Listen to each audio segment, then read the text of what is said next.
What's good, y'all? It's my review for the final episode of Sword Art Online Alicization War of Underworld. And man, what a journey this is. Yes, ladies and gentlemen, we have finally reached the end of this arc.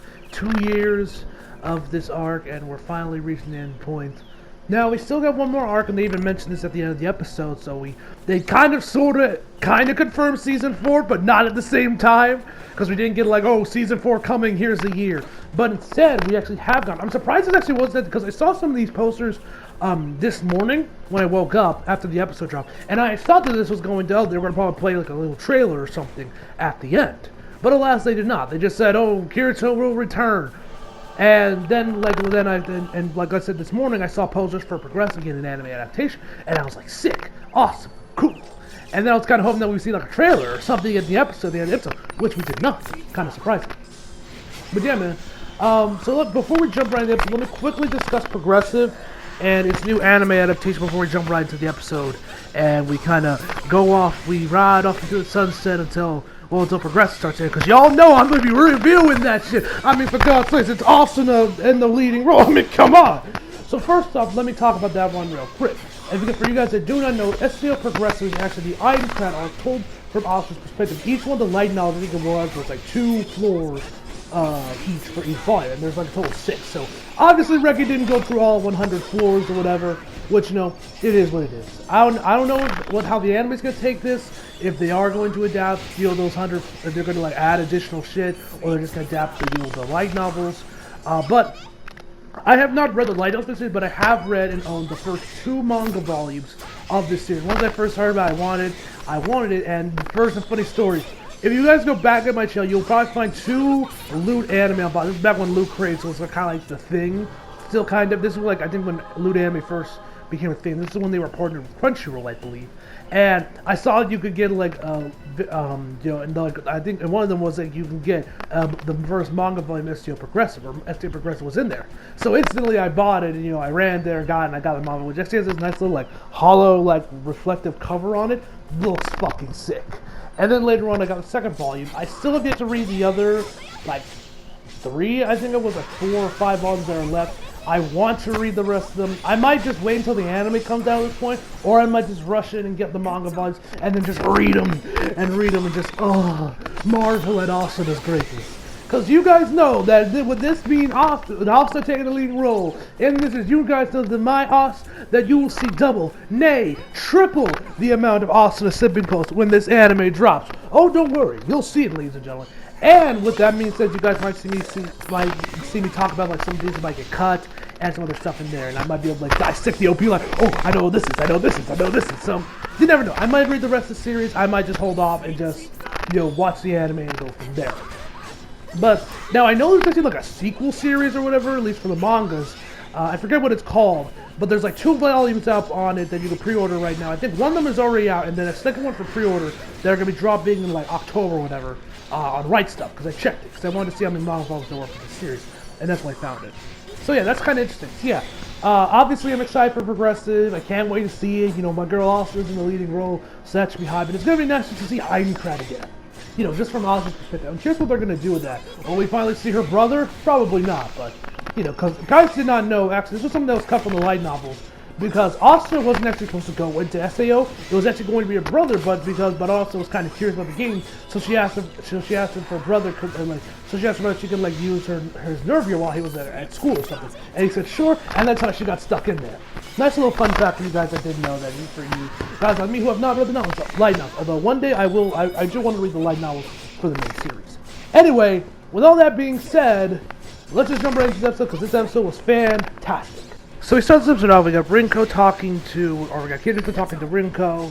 We find out that Alice has actually been missing, and so Kirito's like, oh, okay, I'm coming right down there. Once we get to be able to move faster, she's like getting dressed and everything. And my God, can we just take a moment to appreciate the animation that they put in when he grabbed his shoes and put them on the floor and got him in? My God, the animation there was, and that wasn't the only time we got some damn good animation. Like, yo, this might be the fan file, but A1 did not slack on the animation. Although I am a little pissed, we never got Kirito and Asuna kissed.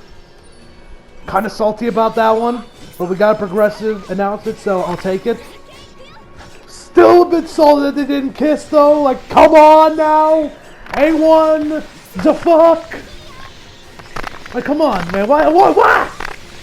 Am I asking for the Apostle Command? Whatever. Like I said, we got progressive god adaptation, which I'm hyped for that. You guys already know. I've already told that in the beginning of the video. But anyway, so he gets his shoes in there. He sees that someone's at the door, and at first he thinks out, so he like opens the door, or slides it open, and just goes, Alice! And then there's actually this dude with like a box. And he's just like, and he's looking like, man, like there's a large package for you. And so then he gets the box. First off, my man Kirito just takes the tape and rips it off.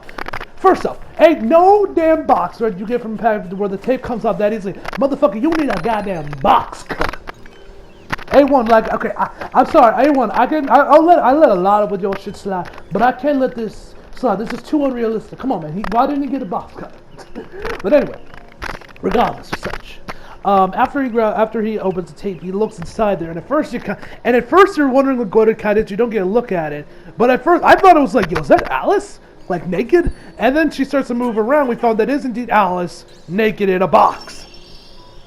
And at first, and once she starts moving around and looks into Kirito, he's like, whoa! And he falls right on his ass. So Alice, like, kind of almost like a zombie, has her hands, comes out of the box, and she grabs Kirito's arm and be like, can you stop making such a damn scene and get me the hell out of this? And so next thing we see that Kirito is actually.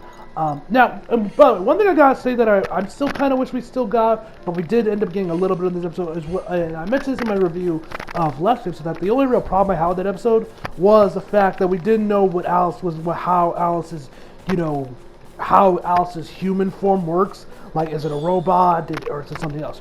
We did somewhat kind of find it, but I would have liked to have seen, like, the design process. Or just, I'll go in a little bit more detail than what they did in the episode, which we'll get to that in a second. But I am glad that A1 did tell us how exactly Alice is moving. I wouldn't be surprised if there was more details in the light novels that the anime cut out for, time constraints. Which also, one other thing I found kind of interesting with this episode is that no OP. There was no OP in the episode, which I found that to be quite odd, there's never really been a thing with SCL. But I found that, but it was a final episode, and I found that a little bit different that they actually cut the OP, I guess, to get the last bit out, everything they could get out of this light novel, and it's done every last bit of it. But anyway, so that was a nice little change of pace there when they didn't have the OP. Anyway, so after she gets out there, and we see her that she's like, I guess, charging or something. And she's like back in her school uniform and everything. Where did Kirito got this uniform? I don't know. Maybe it was in the box. And we find out from Alice that she wanted to meet Kirito face to face. She wanted to talk to him face to face.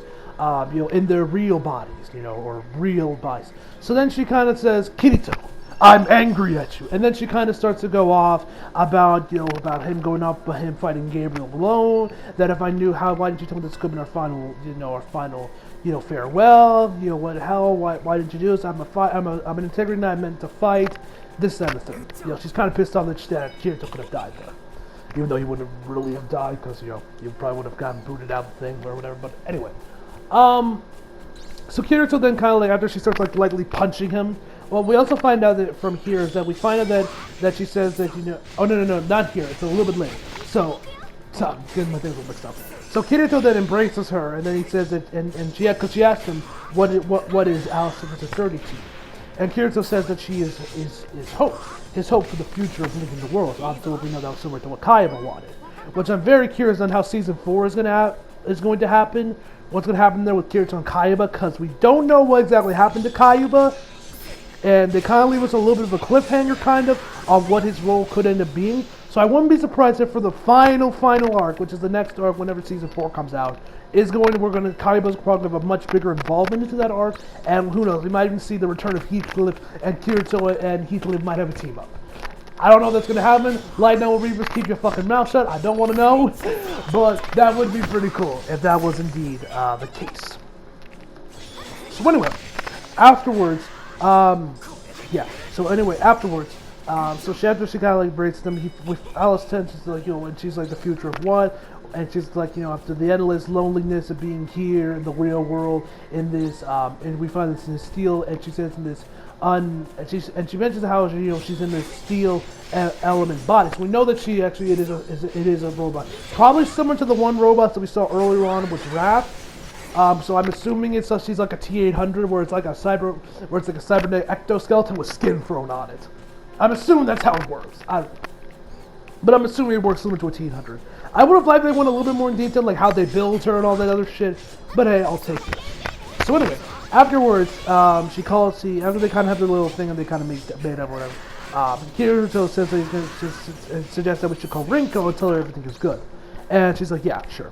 So Kirito calls her and tells her that, everything is good. She's not even mad at you. She feels sorry for you more. She feels bad for you more than anything. And so then we find out that Rinko, I guess, gave Alice the okay to stay in Kirito's house for the night, spend the night there. So Alice, of course, gets all excited. She's like, oh, I've never seen traditional buildings in the real world. Show me around your house.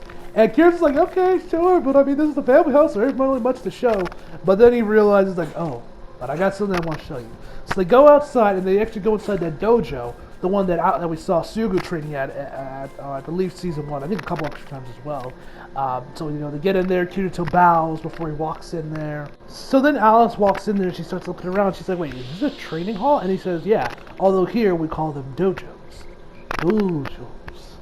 And so then she starts looking around. She finds the wooden swords, the kendo sticks. So then she picks one up and then hands it to Kirito, and she says, well, what else are you supposed to do in a dojo? And so then Kirito after he's kind of surprised, he grabs the sword, and then they're both kind of take their stances, and they're ready to fight.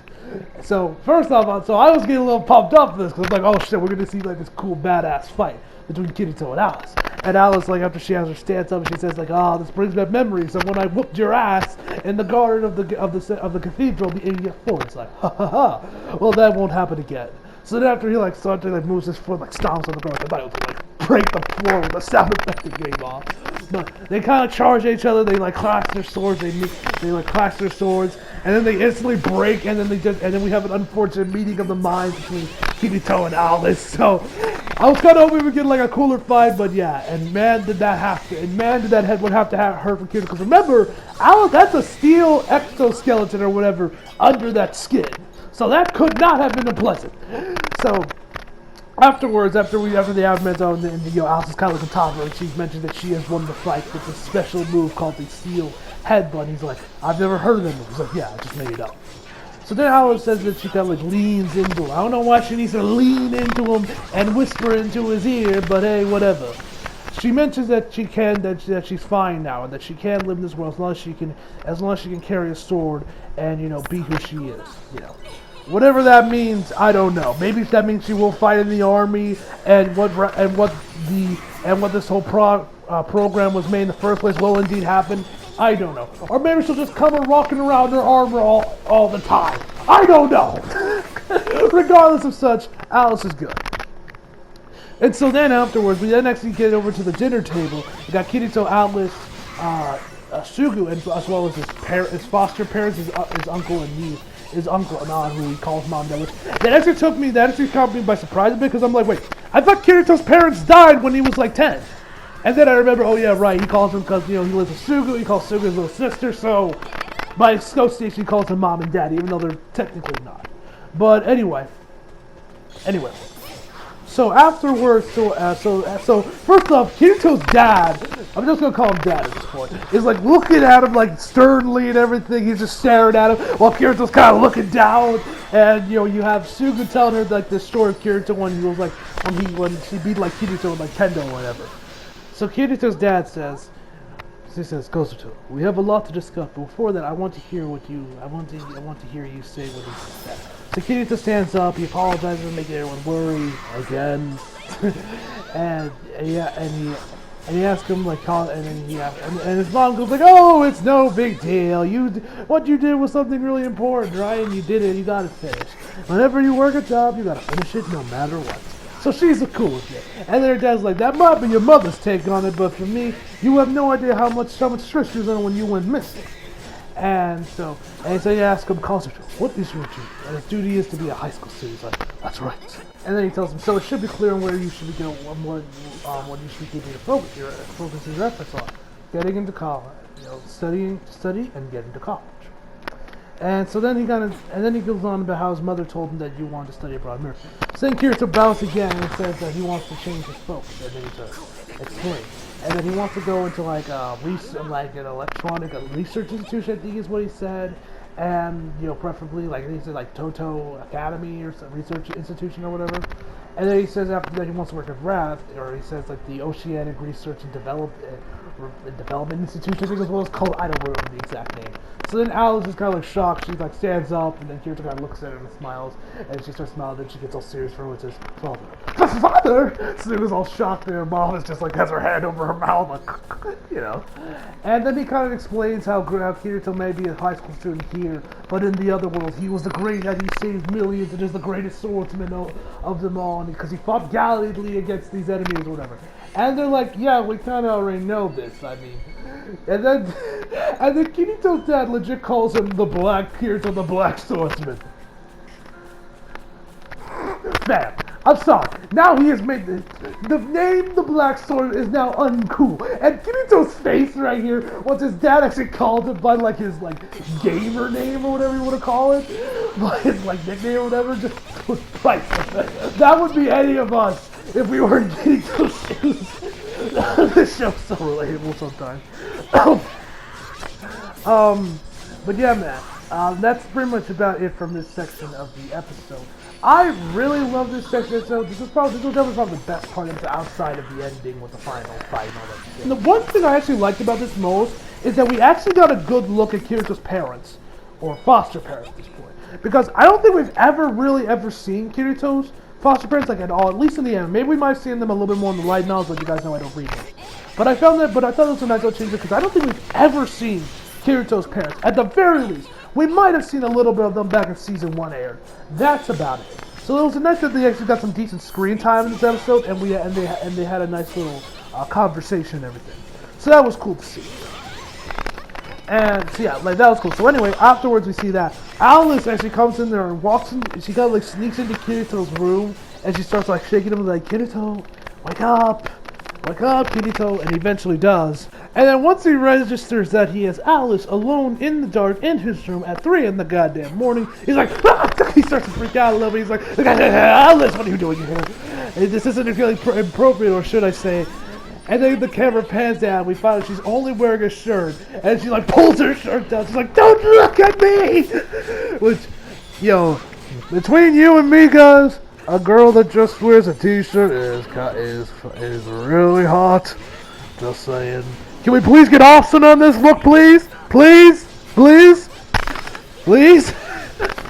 But, so like I said before, we find out that once Kirito wakes up, he turns the lights on and everything. We find out it's 3 in the morning.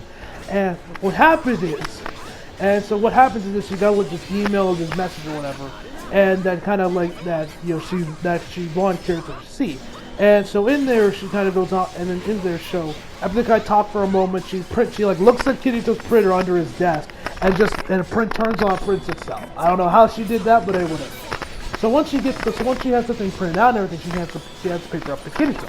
Now at this point, I wouldn't be surprised if this section of the episode right here was meant to be like some sort of like, I guess like Seeds planted for season 4 or something along those lines. Because of what we see later on in this part of the episode. But anyway, so then she kind of goes on. So Alice goes on about like this floor is on the 80th floor, and because they go on like about like the research center, the record center, or whatever it was, the geographic center, this and the third, a bunch of the places that were inside the cathedral. See, they write them all down, and it looks like an IP address. So then Kirito grabs that augmented reality thing from Ordinal Scale, and this is why I assume this is all new content because that's there, and we all know the light and we know that the light novels came out way before Ordinal Scale became a thing was released. So this was all new. This is why I assume that this might be some setup for season 4. And then he started discussing about and trying to decode the riddle or whatever it is, and they find out how this might be like they might say once you reach the top you'll reach Young World. And then Kirito comes to the realization that this might be the path to the Underworld. And so after a while, so then Alice kind of like, wait, I can return home? And he says, yeah, so she kind of gets all excited, hugs her, and and once she starts hugging him and everything, Kirito, I don't know I hope Kirito is not just this oblivious, and he just knew it, Like you guys know how in like harem animes, The MC is a fucking retard! The man can't read signals to save his life. He cannot read a situation if his life depended on it. He is clueless and dunce as a fucking boulder. So then my man Kirito asked him, and like I said, I don't know. I hope my man Kirito did this on purpose. He asked her if they could bring Asuna along with them when they go back to the Underworld. Her eyebrow twitched. She's like, yeah, sure. If anything happens, we're fine with the barrier. And she's like, man, you can just see the salt on her face. Man, was this woman salty over that she couldn't go to Kirito by herself. Like I said, I hope that my man Kirito, because my man Kirito kind of starts laughing a little bit. I hope that my man did this just to like troll her, and he isn't that fucking stupid. I pray my man Kirito has more brains than your typical harem MC, even though I don't consider SAO a harem anime.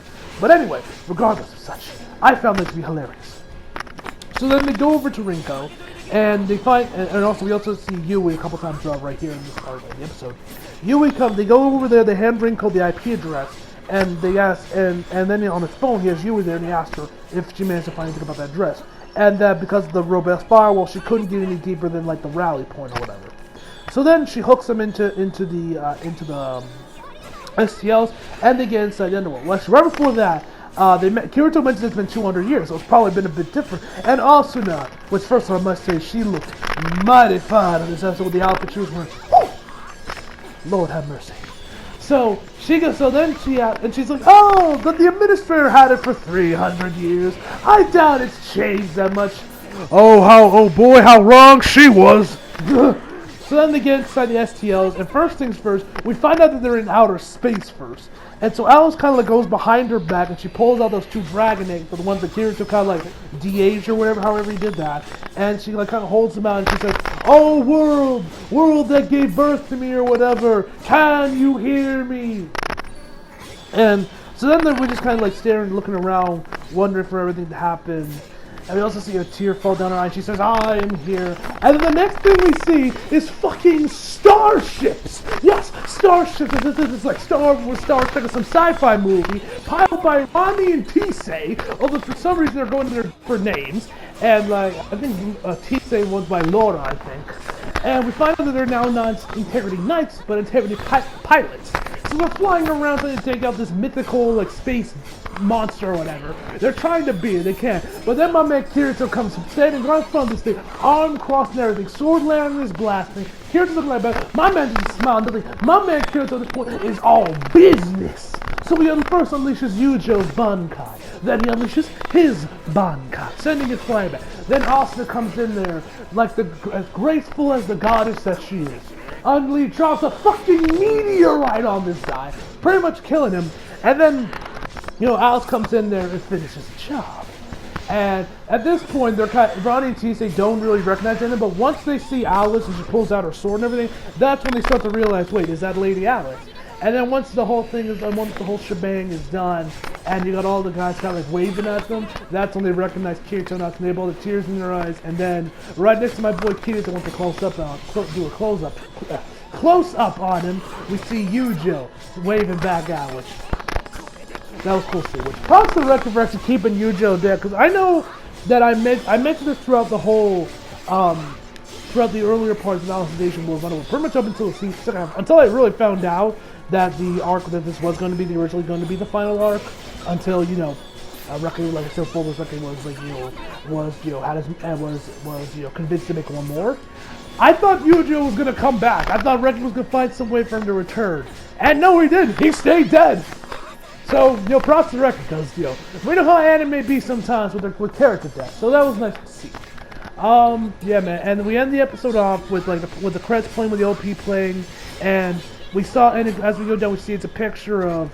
Well, first off, as we got the OP playing, when Kirito and Asuna's all waving a goodbye, and then the credits roll down as it goes down to a shot of young Kirito, Alice, and Yujo. My man started getting chills, man, and goosebumps. That we finally reached the end of this arc. And so afterwards we get this message at the end of the credits where they say that this is where the story ends, but the battle continues for Kirito Yujo, for Kirito Asuna and the others. Obviously referring to season 4, and they said like the inner intelligence war is, which I'm assuming that's the last arc, which is currently going right now on the light novel for season 4, and that that it will return. So then we get this then we get like a post-credit scene of we see where I'm guessing this is Reki's Cyberman body. It's all the way at the bottom of the ocean, holding onto this cord, and then we head back over to Higa's like computer area, and we see that this light cube cluster starts to light up again.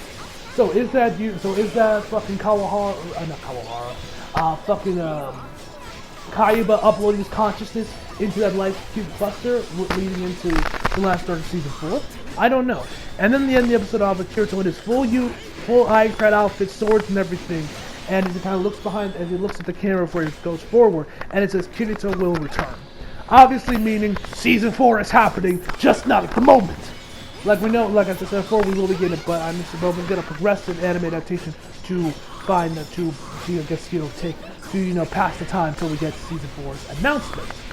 So yeah, man, overall this episode was fucking fantastic. It's crazy to think, man, like we're now reaching the end. We're at the end game at this point. We got, like I said, there's only one more arc left, and that's going on right now in the live novel. It's crazy that we found, like, we're almost at an end of an era, almost. Like, Attack on Titan's ending next year, SAO was going to be ending. It is the end of an era, boys. It is the end of an era. But yeah, man. Can't wait to see that final arc whenever it does air. Obviously, I'm super excited for the progressive adaptation whenever that drops. And yeah, man. So we now bid farewell to the Alicization arc, and man, what a journey it was. So, overall, I give this episode a 10 out of 10, ladies and gentlemen. So hope y'all enjoyed the video. Like if you did, subscribe if you're new. Follow me on Instagram, Twitter, playlist in the description box below. And as always, for more. See you guys next time.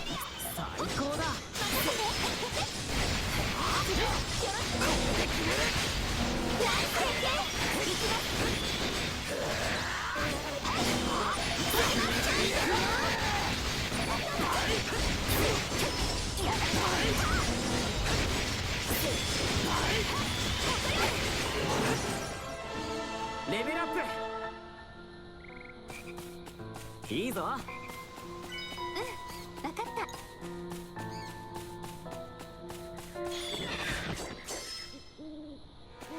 やるな。うん、わかった。行くぞ。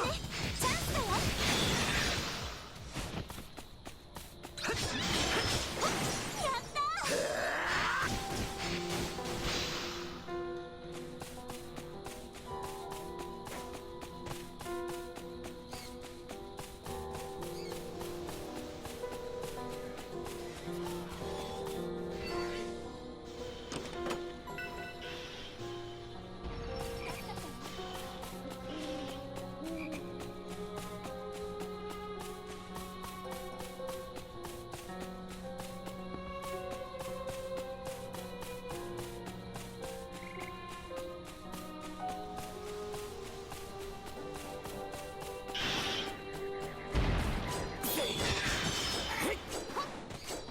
行くぞ。グッジョブ。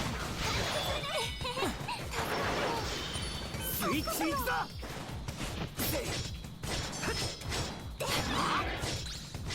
これで決める。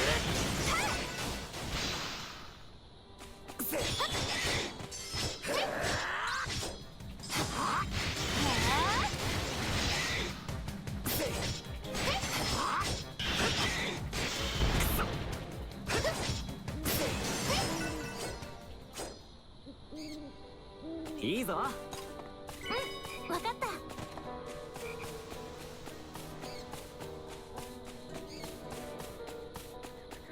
やるな。